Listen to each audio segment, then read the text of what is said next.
how do we feel that AI can play a role in the continuous learning for salespeople, but not just salespeople, sales managers and sales leaders? I think, Thomas, you have to expand it even beyond that based on your previous comment.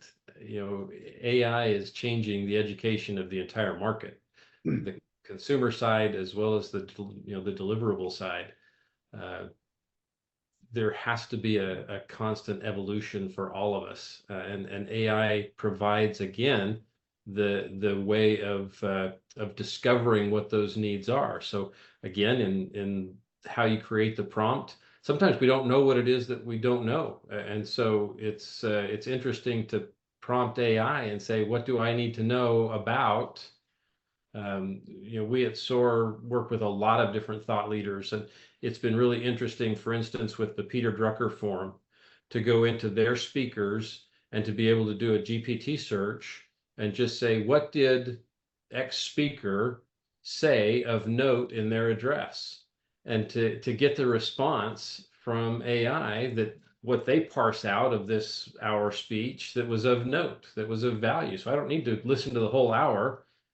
Here's a quick snippet of what value, at least for the AI, what they found of value. And so as we create correct prompts and ask the right questions, it is so easy now to get brief synopsis of information that before would have taken hours to learn in a class. Agreed. So when we look at that process and we overlap it with the interviews and the meetings and the sessions and the calls and all these different things that we're doing as sales managers and sales leaders, how can that be done through a process like what SOAR and others can bring to that in terms of better sales outcomes? If I can respond to that, I'd be a poor product guy if I didn't note that what James is talking about is actually a feature of SOAR Workplace AI. The ability not only to record all of the addresses from the Peter Drucker Forum, who is a partner of ours and a client, but also then to be able to utilize our RAG search to be able to access that information directly through SOAR. That's not something you're going to get just by going directly to ChatGPT. And that would be the case, frankly, with any, if I had 10 calls with a prospect, to be able to go back and do a RAG search against those 10 calls to call out, specific concerns that came up or specific needs or requirements that came up. That's incredibly powerful from a sales perspective, to be able to have access to that, to have it summarized really easily, is really great. And I would also say the ability to, again, just look at that game film, and if I have coaching modules that are part of the SOAR AI, that I can have that coach on my shoulder, like you're mentioning, Thomas, that is basically all about continuous learning. In fact, that's the primary purpose of that capability within SOAR, is to have that ongoing daily continuous review of how I'm doing in areas where I want to improve. Yeah, I mean, how many times have we come out of a sales call or a meeting or session or what have you, and we've forgotten to cover the key points, right?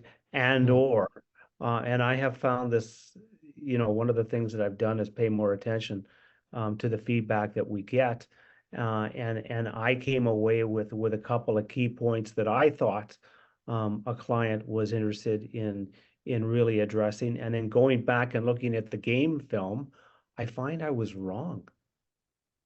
And you know what? I would have missed it. And the impact that may have on the sales outcome is significant, right? So having the opportunity to quickly review that is incredibly powerful. And those who do versus those who don't, and I mean by that, those who are going to learn how to use AI in that context and otherwise, are going to be way ahead of those who don't, right? So it's taking your skills with the use of AI to a whole other level.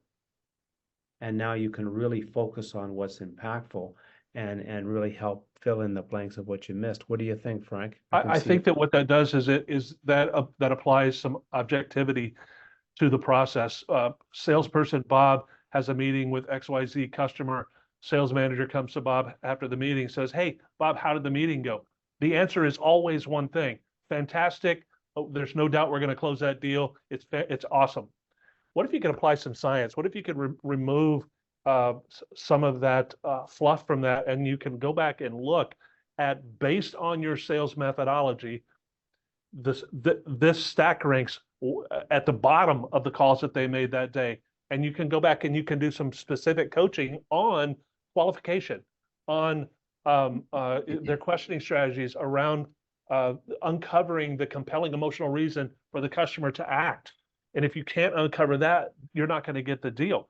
So it really nails down the coaching piece. I've spent hours and hours and hours listening to salespeople's calls, and just, I say, send me your best and your worst call for the week.